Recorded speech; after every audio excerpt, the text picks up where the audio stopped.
Hello mga palangga, nagluto pala ako ng lawoy, no? Yung isdang galunggong, no? Yan. Sinabawan ko mga palangga, ano bang nilagay ko? Kamatis at maraming onions ang nilagay ko mga palangga, no? At saka celery. Yan, nilagyan ko ng celery. Yan, ang isda. Yan, galunggong na isda mga palangga. So yan, kamatis. Yan, lawoy ko mga palangga, no? Yan. At tapos, ang ilalagay ko pa rin yan itong cabbage.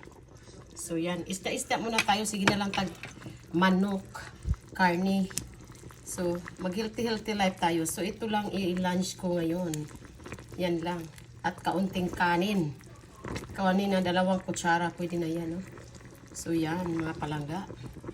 At lalagyan pa natin ng carrots yan. Para halo-halo portion na yan. So, ito nga palangga, maraming benefits yan kasi yung onion, high fiber din yan, celery.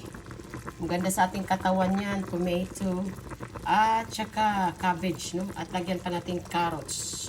Lalagyan natin ng carrots pa para marami. Kahit anong gulay dyan. Kung mayroon kayong available, lagay nyo sa lawoy. At nilagyan ko pala siya ng tanglad. Tanglad, celery, maraming onions, kamatis, carrots at saka itong cabbage mga palangga, no? Ating bunggang-bunggang.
Dami ka mga palangga.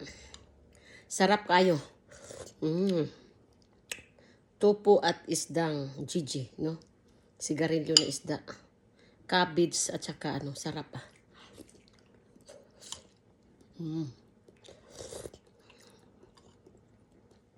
Higop na sabaw guys. Very healthy ito. Thank you for watching.